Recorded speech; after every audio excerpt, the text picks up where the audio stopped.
Mukunda Jewellers first ever factory outlet. BA 2 to 12% charges with zero making charges low. Pattern on sale with zero making charges.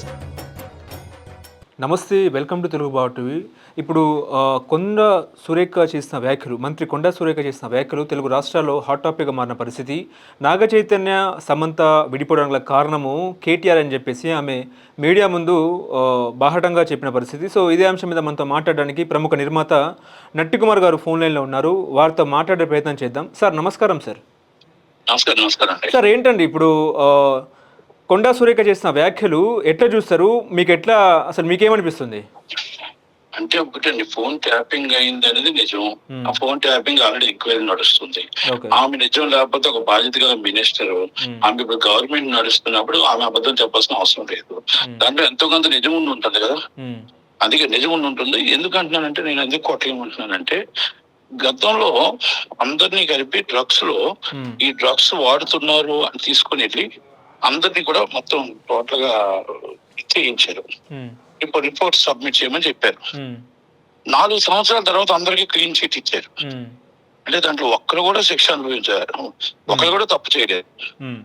మరి తప్పు చేయలేనప్పుడు అంత అవమానంతో తీసుకుని వెళ్ళిన వారిని, మరి ఆ రోజు అంత ఇబ్బంది పెట్టిన వారిని ఒక్కరు కూడా డిఫర్మేషన్ వేయలేదు.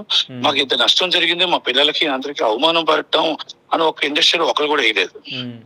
తర్వాత ఇవి ఫ్రెండ్స్ అయిపోయారు. అందరూ ఫ్రెండ్స్ అయిపోయి మొత్తం టోటల్ గా ఆయన ఏ పార్టీలకు వచ్చినా ఆయన కేటీఆర్ గారు వస్తారు. అందరూ కూడా మొత్తం టోటల్ వెరీ క్లోజ్, బ్రో అనుకుంటే వెరీ క్లోజ్ అయిపోయారు. మరి అయిపోయినప్పుడు అది దాంట్లో అనుమానించవలసిన విషయం ఉంది కదా, ఉందా లేదా చెప్పండి. అది రెండోది, ఇప్పుడు ఫోన్ ట్యాపింగ్ లో ట్యాప్ చేశారని ఇంతకు ముందు నుంచి చెప్తున్నారు. ఫోన్ ట్యాపింగ్ లో ఎక్కడో ఆమెకు నిజాలు తెలిస్తేనే కదా మాట్లాడి ఉంటారు. కనుక దాంట్లో ఇప్పుడు సమంత గారి విషయంలో సమంత గారు నాకు ఆల్ రియాక్ట్ అవ్వాలి. ఇక్కడ లేడీస్ ఎవరైనా విక్టిమ్స్ ఎవరైనా ఉంటే వాళ్ళు కంప్లైంట్ ఇవ్వాలి. ఎవరో ఒకటి ఎవరేం చేయలేరు. కనుక ఇండస్ట్రీలో మాత్రం వీటిలో మొత్తం టోటల్ గా ఇండస్ట్రీ అంతా కూడా కేటీఆర్ గారి చేతిలో నడిచింది, కేటీఆర్ గారి కన్సర్న్ లో నడిచింది అనేది వాస్తవాలు ఉన్నాయి కొన్ని. కాకపోతే ఇవన్నీ ఎందుకు ఎంక్వైరీ, ప్రకాష్ రాజ్ గారికి ఇవన్నీ తెలియవా? ప్రకాష్ రాజ్ గారికి ఆ రోజు అందరినీ రోడ్డు మీద నించోబెట్టి మొత్తం నడి రోడ్డు మీద మొత్తం టోటల్ లైన్ కట్టించి, సినిమా టికెట్ లో లైన్ కట్టినట్టు కట్టించి వాళ్ళందరినీ అవమానపరుస్తున్నప్పుడు వాళ్ళకి కనబడలేదు. ఆయన అప్పుడు టీఆర్ఎస్ లో ఉన్నాడు కదా, ఇప్పుడు టీఆర్ఎస్. మరి రేవణ్ణ గారు ఉన్నారు కదా, రేవణ్ణ గారి కొడుకు మరి అంత అసభ్యం 2500 వీడియోస్ తీసి వాళ్ళ ఆడపిల్లలు కాదా, ఆడబిడ్డలు కాదా? మరి ఆడ మీద రియాక్ట్ అవ్వలేదే, కుమారస్వామి గారి మీద రియాక్ట్ అవ్వలేదే, రేవణ్ణ గారి భార్య గారి దగ్గర పంపించారని చెప్పేసి ఆల్రెడీ కేసు పెట్టారు, అక్కడ రియాక్ట్ అవ్వలేదే. ఇక్కడ ఎంతో మంది అన్యాయం చేస్తే జానీ మాస్టర్ అన్యాయం ఇరికిచ్చారు. ఇండస్ట్రీ ఆడబిడ్డలు అందరినీ అవమానిస్తున్నారు, మరి అక్కడ రియాక్ట్ అవ్వలేదే. అంటే ఇది ఒక గేమ్ ప్లాన్. ఇది అంటే ఆయన మనం అంత పరిలో తీసుకోవాల్సిన లేదు, ఆయన దారి తప్పింది. ఎందుకంటే నిన్న ఏమన్నాడు, ఇంకొక వ్యాఖ్యం చేశాడు, ప్రకాష్ రాజ్ గారు మా పవన్ కళ్యాణ్ గారు కొత్త బాబా వచ్చాడు, కొంగనామాలు పెట్టుకున్నాడు అంటే నువ్వు ఏం మాట్లాడుతున్నావు అర్థమవుతుందా? సెక్యులర్ రాజ్యం అన్నావు బాగుంది, Hindu or Muslim or Christian అమ్మతో రాష్ట్రంలో అందరూ బతకాలి, అందరూ ఉండాలి, ఎవరి దేవుడు వాళ్ళకి ఇష్టం. ఆయనకి హిందుత్వం ఇష్టం, ఆయన హిందుత్వం మీద ఆయన పూజించుకుంటున్నాడు, ఆయన చేసుకుంటున్నాడు, ఇస్ రైట్. ఒకళ్ళ క్రిస్టియన్ ఇష్టం, యేసుప్రభు ఇష్టం, ఒకళ్ళకి అల్లా ఇష్టం, వాళ్ళ గుడిని వాళ్ళ పవిత్రత చూసుకోవడంలో ఉంటుంది. ఆ మాత్రం కూడా తెలియదు ఇంక జ్ఞానం మీకు? అంటే అంత పెద్ద డిప్యూటీ సీఎం ని పట్టుకోండి, ఒక పవన్ కళ్యాణ్ గారిని పట్టుకొని వ్యక్తిగతంగా మీకు ఏమైనా ఉంటే చేసుకోండి, ఏముంది అవమానించవద్దు.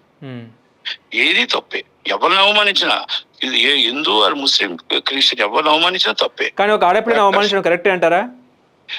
ఎవరిని అవమానించారు? ఒక ఆడపిల్లని కొండా సురేఖ ఒక ఆడపిల్లను ఆ పొలిటికల్లో అంటే వీళ్ళ విమర్శల మధ్య తీసుకొచ్చి రావడం కరెక్టేనా అంటున్నా.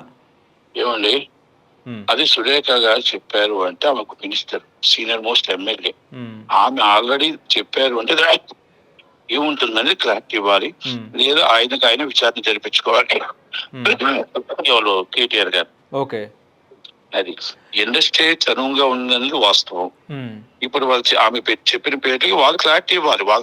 వాళ్ళు ఆల్రెడీ విక్టిమ్స్ అయితే కంప్లైంట్ ఇవ్వాలి, ఏమీ జరగలేదు మేము చాలా మంచిగా ఉంటున్నాడు, వాళ్ళు క్లారిటీ ఇచ్చుకోవాలి. ఇందాక నాగార్జున కూడా స్పందించినారు ఈ మాటల మీద. ఏంటంటే కొండా సురేఖ తక్షణమే క్షమాపణ చెప్పాలని చెప్పి, తన మాటలు వెనక్కి తీసుకోవాలి అని చెప్పి, మీ రాజకీయ విమర్శల మధ్య మా కుటుంబాన్ని ఎందుకు బద్నాం చేస్తారని ఆయన స్పందించినారు. ఏం చెప్తారు దీని మీద? అంటే ఇప్పుడు ఆయన కంపల్సరీ ఆయన స్పందించారు కాబట్టి స్పందించారు. నేను అదే అంటున్నాను. నేను అన్నది ఏమంటున్నానంటే ఏమి జరిగాయా ఏమో అనేది ఇండస్ట్రీలో కొన్ని మాత్రం జరిగిన మాత్రం వాస్తవాలు. నేను ఆలకోవటం అమ్మాయిల మీద వాళ్ళ మీద కానీ నేను ఎక్కట్లేదు. నేను ఇండస్ట్రీలో ఆయన మొత్తం టోటల్ గా పరిచయం అవ్వడం, అప్పుడు డ్రగ్స్ అందరూ వెళ్ళడం, మళ్ళీ వెనక్కి రావడం, క్లీన్ చిట్ ఇవ్వడం ఇవన్నీ కూడా జరిగాయి. మరి అది ఇవన్నీ మనం జరిగిన అన్యాయాలన్నీ చాలా ఉన్నాయి కదా.